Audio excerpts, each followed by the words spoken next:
انسانی زندگی میں بہت ساری چیزیں ایسی ہوتی ہیں جن کا انسان کی زندگی پر اثر ہوتا ہے۔ ظاہر ہے زہر موت کا سبب بن سکتا ہے۔ تریاک ایک ایسی چیز ہوتی ہے جو زہر کے اثر کو بھی کاٹ دیتی ہے۔ جب آپ کسی شخص کو برا بھلا کہتے ہیں تو لازمی نتیجہ یہ ہوتا ہے کہ وہ شخص آپ سے ناراض ہوتا ہے، اس کے چہرے پر آپ کے لیے اچھے تاثرات نہیں ابھرتے۔ اور جب آپ کسی شخص سے محبت کی بات کرتے ہیں، پیار کی بات کرتے ہیں تو وہ آپ کے قریب ہو جاتا ہے۔ آپ نے اگر کسی شخص کو مکہ دکھایا تو ظاہر ہے اسے غصہ آئے گا، لیکن اگر آپ نے کسی کو نظر جھکا کے محبت سے سلام کیا ہے تو یقیناً اسے آپ سے محبت ہوگی، آپ پہ پیار آئے گا۔ انسان کے اعمال کا اس کی زندگی پر اثر پڑتا ہے۔ ہمارے جو روزمرہ کے معاملات ہوتے ہیں اگر وہ صالحیت والے ہوں، نیک ہوں، اچھے ہوں تو وہ ہماری زندگی پر اثر چھوڑتے ہیں۔ اس سے ہماری زندگی خوبصورت ہوتی ہے، معنی خیز ہوتی ہے، ٹھنڈی ہوتی ہے، راحت والی ہوتی ہے۔ اور ہمارے اعمال اگر بد ہوتے ہیں، برے ہوتے ہیں تو اس کا لازمی نتیجہ یہ نکلتا ہے کہ ہماری زندگی سے سکون چلا جاتا ہے، آزمائشیں، پریشانیاں، تکالیف، دکھ بڑھ جاتے ہیں۔ قرآن مجید فرقان حمید نے ان دونوں عنوانات کو بیان کیا، فرمایا کہ من عمل صالحا من ذکر او انثی، جو بھی نیک عمل کرے چاہے مرد ہو چاہے عورت ہو، وہو مؤمن، ہو وہ مومن، فَلَنُحْيِيَنَّهُ حَيَاةً طَيِّبَةً، ہم ضرور اسے پاکیزہ زندگی عطا فرمائیں گے۔ اگر نیک اعمال کرو گے تو شرط ایک ہی ہے کہ مومن ہو، باقی مرد ہو یا عورت ہو یہ کوئی شرط نہیں۔ اگر نیک اعمال کریں گے تو فَلَنُحْيِيَنَّهُ حَيَاةً طَيِّبَةً، پھر ہم پاکیزہ زندگی اس شخص کو نوازیں گے۔ مسند امام احمد بن حنبل میں حضرت ابو ہریرہ رضی اللہ تعالیٰ عنہ سے مروی حدیث موجود ہے، نبی اکرم صلی اللہ تعالیٰ علیہ وسلم نے ارشاد فرمایا کہ رب کریم فرماتا ہے اگر میرے بندے کریں میری فرما برداری تو میں رات کو ان پر بارش برساؤں گا، دن کو سورج طلوع کروں گا، اور کبھی انہیں کڑک کی آواز بھی سنائی نہیں دے گی، آواز بھی کبھی ان کے قریب نہیں آئے گی کڑک کی۔ اگر میری فرما برداری کریں تو میں ان کے لیے آسانیاں کر دوں گا، رحمت ہو جائے گی بندوں۔ ہمارے جو اعمال ہوتے ہیں وہ لازمی طور پر ہماری زندگی پر اثر انداز ہوتے ہیں۔ آپ خود دیکھ لیں، ایسا نہیں ہے کہ ہماری باتیں صرف سامنے والے پر اثر کرتی ہیں، ہماری گفتگو، ہماری بات، ہمارا انداز ہمارے اپنے اوپر بھی اثر انداز ہوتا ہے۔ آپ کوئی کسی کو ہنسانے والی بات کرنا چاہ رہے ہیں اور آپ نے گفتگو چھیڑی ہے، کوئی بات ایسی ہے جس میں کوئی ایسی بات ہے جس میں لوگ ہنسیں گے، کوئی لطیفہ ہے، کچھ ایسا ہے، تو وہ بات ابھی آپ نے سنائی نہیں، ابھی وہ آپ کے ذہن میں ہے، آپ سنانا چاہ رہے ہیں، لیکن اس کو سوچ کر آپ ہنسنا شروع کر دیتے ہیں۔ اور بہت سارے لوگ ایسے ہوتے ہیں جو بات کر ہی نہیں پاتے، ہنس ہنس کے لوٹ پوٹ ہوتے رہتے ہیں۔ بالکل اسی طرح اگر کوئی شخص ایسی بات کرنا لگا ہے جو دکھ والی بات ہے، تکلیف والی ہے، اس کی زندگی کا کوئی کٹھن مرحلہ، تو بات کرنے سے پہلے وہ رو پڑتا ہے، اس سے بات نہیں ہوتی، اس طرح وہ پھوٹ پھوٹ کر تڑپ کر روتا ہے۔ تو اس کا مطلب ہے حالانکہ ابھی بات اس نے کی نہیں، ابھی اس کے ذہن میں ہے، وہ کرنے لگا ہے لیکن رونا پہلے آ گیا۔ معنی یہ ہے کہ ہماری گفتگو کا صرف سامنے والے پر ہی اثر نہیں ہوتا، ہماری باتوں کا ہمارے اپنے اوپر بھی اثر ہوتا ہے۔ زندگی میں جو اعمال بھی ہم کرتے ہیں، جو ہم کہتے ہیں، جو ہم سوچتے ہیں، جس طرح کی زندگی ہم گزارتے ہیں وہ ہمارے اوپر اثر انداز ہوتی اور ہمارے اعمال کو وہ پوری طرح متاثر کرتی۔ اس لیے بخاری میں حدیث ہے، نبی اکرم صلی اللہ تعالیٰ علیہ وسلم نے فرمایا بندہ بولتے بولتے بعض اوقات ایسا جملہ بول جاتا ہے اسے پتہ ہی نہیں ہوتا اور اللہ تعالیٰ اس کے درجات کو بلند فرما دیتا ہے، ایک جملے کی وجہ سے، ایک بات کی وجہ سے، ایک خیر کی گفتگو کی وجہ سے اس کے درجات بلند ہو گئے۔ اور حضور فرماتے ہیں تمہیں پتہ ہی نہیں ہوتا اور تم بولتے بولتے بات کرتے، یعنی تمہاری گفتگو تمہاری زندگی میں خود اتنا اثر رکھتی ہے کہ تم بات کرتے کرتے بعض اوقات کوئی ایسی بات کر دیتے ہو کہ اس جملے کی وجہ سے تمہیں خبر بھی نہیں، لیکن اس جملے کہ سختی اتنی تھی، اس کی سزا اتنی تھی کہ اللہ اس جملے کی وجہ سے دوزخ کا فیصلہ کر دیتا ہے۔ کیا سمجھایا جا رہا ہے کہ ذرا نا سوچ کے بولو، ناپ تول کے بات کرو، اپنے جملوں کا وزن رکھو۔ جو منہ میں آیا ہے، جو طبیعت میں آیا ہے، جو من چاہے اسے کہہ نہ دو، پہلے ذرا دیکھو تو صحیح تم کیا کہنے لگے۔ غور تو کرو کہ تمہاری وہ جو گفتگو ہے وہ کس پس منظر میں ہے، کس عنوان پہ ہے، تم معافی ضمیر کو کن لفظوں اور کن جملوں کا سہارا لے کر تم بیان کرنے لگے ہو، تو ہمارے اعمال ہماری زندگی میں اثر انداز ہوتے۔ اور پھر یہ نہیں ہو سکتا کہ ساری زندگی انسان دوسروں کے رستے میں کانٹے بوتا رہے اور دوسروں کے لیے گڑھے کھودتا رہے اور اپنا رستہ اسے بالکل صاف مل جائے۔ یہ ہوتا نہیں۔ یہ نہیں ہو سکتا کہ وہ ساری زندگی لوگوں کے لیے اندھیرے خریدتا رہے، تراشتا رہے، اور خود وہ چاہے کہ اس کی زندگی میں ہمیشہ روشنی رہے۔ تمام عمر کے کانٹوں کی آبیاری پر عجیب شخص ہے، گلشن کی بات کرتا ہے۔ ساری زندگی بوتا کانٹے رہا ہے اور باتیں گلشن کی کر رہا ہے۔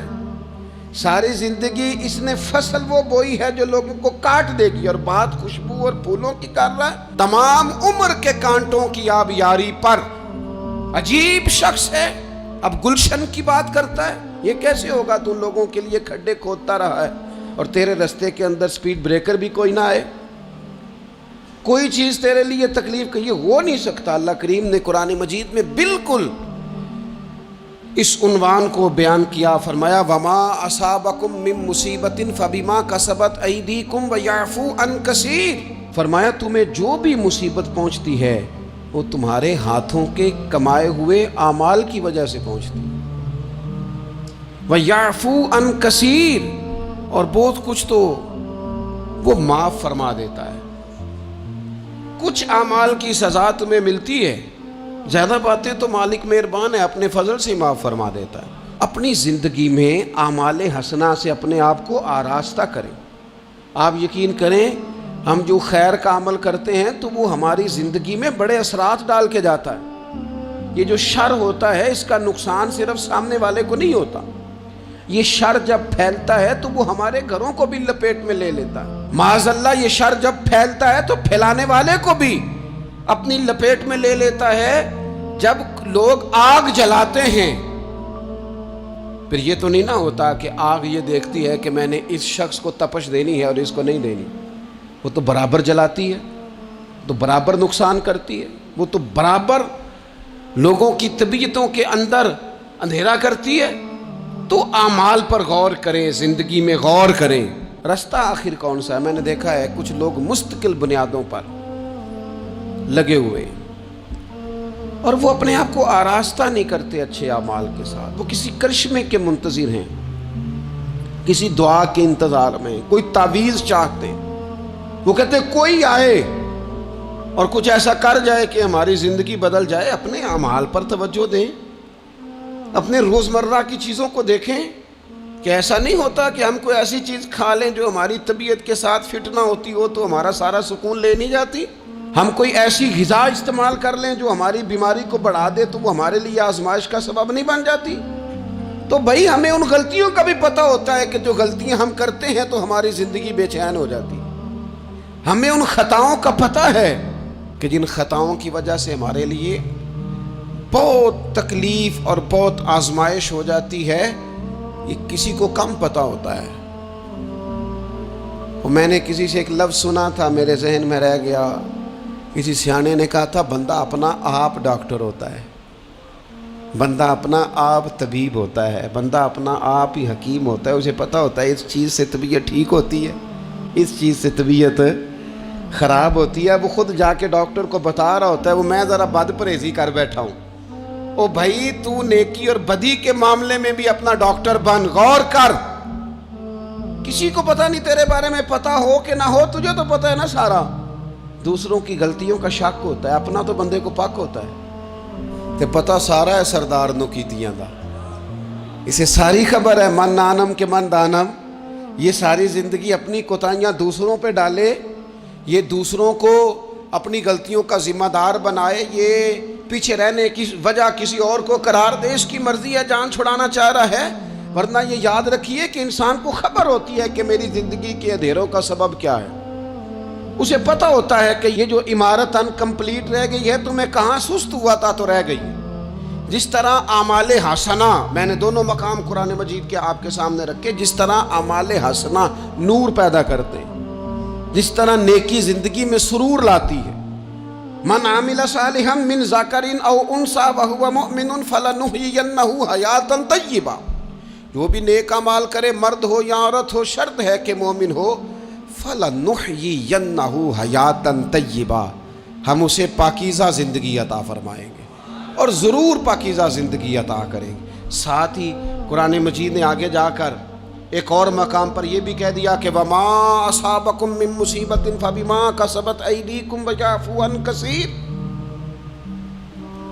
تمہیں زندگی میں جو بھی مصیبت پہنچتی ہے تمہارے اپنے کمائے ہوئے اعمال کی وجہ سے پہنچتی ہے، زیادہ تو اللہ معاف کر دیتا ہے.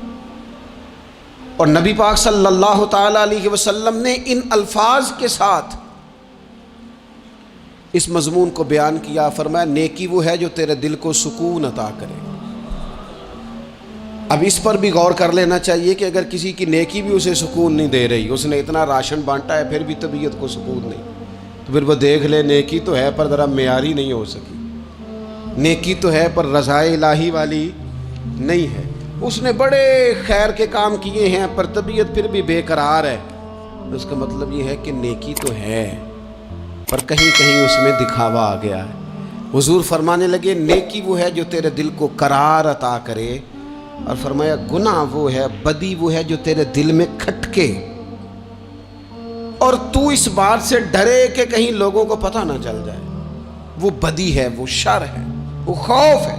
یہ بڑی عقل کے قریب تعریف ہے نیکی اور بدی کی اگر سمجھ میں آئے. یہ جو نیکیاں ہیں یہ طبیعت کو ٹھنڈا کرتی ہیں. ایک حدیث ہے مشکات شریف میں، اس کے آئینے میں ہم نے اپنے ملک کو بھی دیکھنا ہے، امت کے اجتماعی مسائل کو بھی دیکھنا. نبی اکرم صلی اللہ تعالی علیہ وسلم کے الفاظ کی روشنی میں ہم سب نے اپنے اپنے لیے راہ کا تعین کرنا ہے.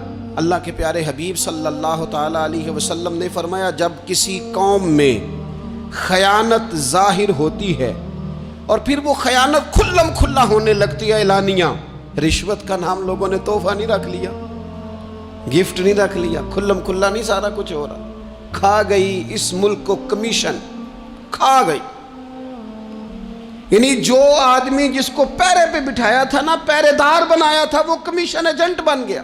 جس کو بٹھایا تھا نا کہ تو راہبر بن جا، اور راہزن بن گیا، اس نے تھوڑا تھوڑا کر کے بیچنا شروع کر دیا، تھوڑا تھوڑی سوداگری شروع کر دی. میرے رسول اکرم صلی اللہ تعالی علیہ وسلم فرمانے لگے جب کسی قوم میں خیانت ظاہر ہوتی ہے اور کھلم کھلا ہونے لگتی ہے تو اللہ تعالیٰ اس قوم کے دلوں میں اس کے دشمنوں کا خوف اور ڈر ڈال دیتا ہے. خائن دشمنوں کے مقابلے میں بزدل ہو جاتے ہیں، خوف کھاتے ہیں. ان کے اندر طاقت ہونے کے باوجود بزدلی جڑ پکڑتی ہے. کیوں؟ کہ خائن ہے. معنی کیا ہے؟ طاقت ہتھیاروں سے نہیں آتی. معنی کیا ہے؟ طاقت اسلحے سے لیس ہو کے نہیں آتی، بلکہ میرے محبوب کی یہ حدیث بتاتی ہے طاقتور وہ ہوتا ہے جو امانت دار ہوتا ہے. امانت دار لوگ طاقتور ہوتے ہیں. محبوب کی حدیث پاک ہمیں یہ سبق دیتی ہے. اور دوسرے نمبر پہ نبی اکرم صلی اللہ تعالی علیہ وسلم نے فرمایا جب کسی قوم میں بدکاری پھیل جاتی ہے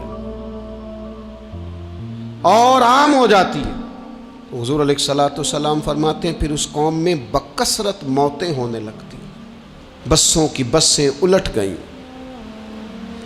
درجنوں بیسیوں لوگ بیک وقت موت کے منہ میں چلے گئے.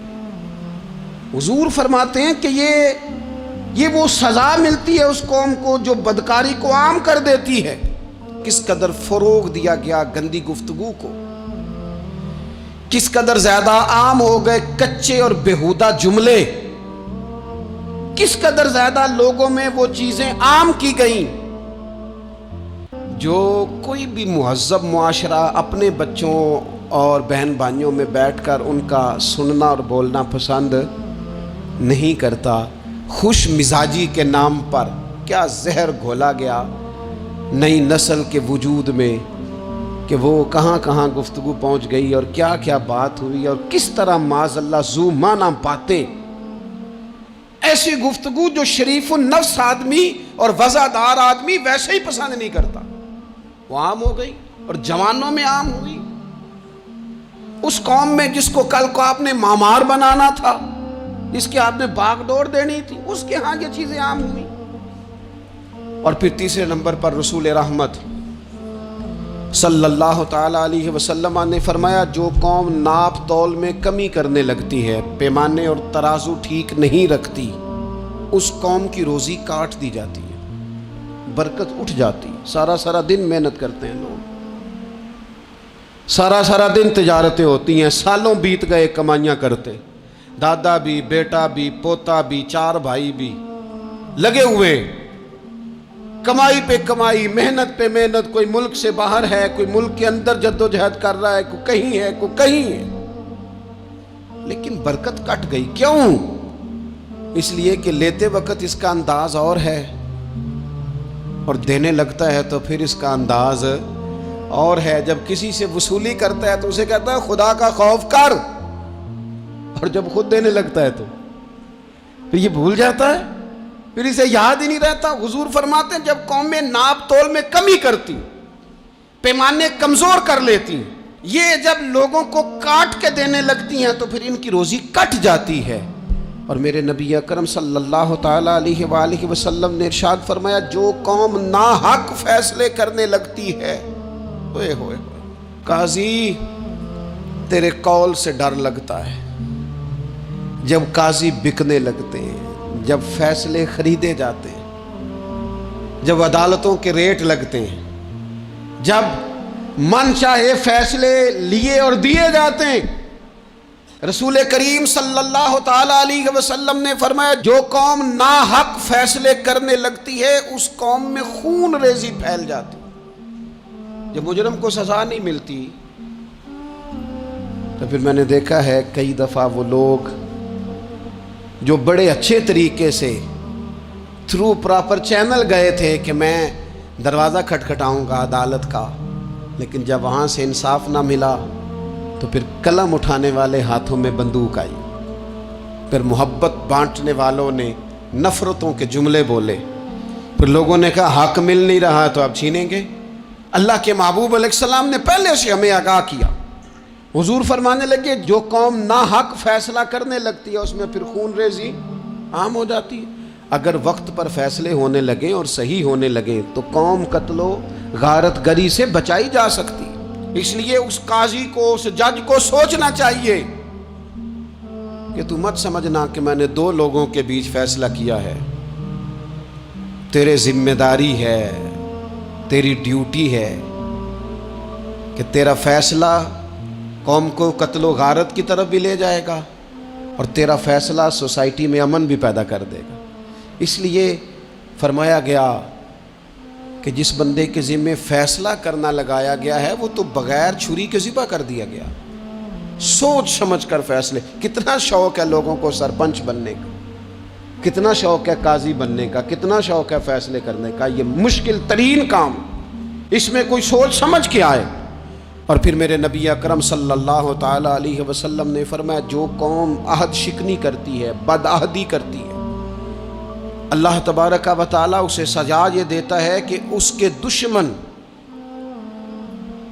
اس پر غالب ہو جاتے ہیں، مسلط کر دیے جاتے ہیں، دشمنوں کا غلبہ ہونے لگتا ہے، مسلط ہونے لگتے ہیں، کیونکہ یہ بد عہد ہیں۔ بد عہد آدمی کا ویسے ہی وقار چلا جاتا ہے، لوگ اس پر اعتبار ہی نہیں کرتے۔ مجھے بتائیے دنیا میں بہترین بزنس مین کون ہوتا ہے؟ انویسٹمنٹ زیادہ کرے۔ دنیا میں بہترین بزنس مین کے جو اصول لکھے ہیں، بہترین تاجر، بہترین کاروباری بندہ وہ ہوتا ہے جس پر لوگ اعتبار کریں، جس کا مارکیٹ میں اعتبار ہو، جس کے بارے میں کہا جائے سودا ٹھیک دیتا ہے، پیسے وعدے پہ دیتا ہے، یہ انسان ٹھیک ہے، جس پر اعتماد کیا جائے، جس کی شہرت ٹھیک ہو، وہ بہترین بزنس مین ہوتا ہے۔ یہ اچھے تاجر کے اصولوں میں یہ بات لکھی ہے۔ تو جو قوم بدعہدی کرے گی پھر اس کے دشمن اس پر مسلط ہو جائیں گے۔ کیوں؟ اس لیے کہ اس کا وقار ختم ہو جاتا ہے۔ بد عہد قوم کا، عہد شکنی کرنے والی قوم کا وقار اٹھ جاتا ہے۔ جب لوگوں کی نظر میں اس کا وقار نہیں رہتا تو دشمن غالب ہو جاتے۔ اس لیے یاد رکھیے، اس بر صغیر پاک و ہند میں دین اللہ کے فضل سے صوفیاء نے پھیلایا ہے، اور اس طرح پھیلایا ہے، اس پیار سے پھیلایا ہے کہ نرا پھیلایا نہیں، دلوں میں اتارا ہے۔ لیکن یہاں جو دین لے کے آئے نا، تعارف دین کا جو یہاں ہوا، سب سے پہلے وہ عرب کے تاجروں کی وجہ سے ہوا تھا۔ ہندوستان کے تاجروں نے جب عرب تاجروں کے ساتھ تجارت کی تو ان تاجروں کی وفاداری، وعدے کی پابندی، بات کی سچائی اتنی اعلیٰ تھی، اتنی مضبوط تھی کہ یہ ہندوستان کے لوگ ان سے پوچھنے لگے تم کس مذہب کے ماننے والے ہو؟ اتنے پکے ہو اپنی بات کے، اتنے مضبوط ہو تم اپنی بات، کس مذہب کے ماننے والے ہو، کس نظریے کے ہو، عقائد کیا ہیں؟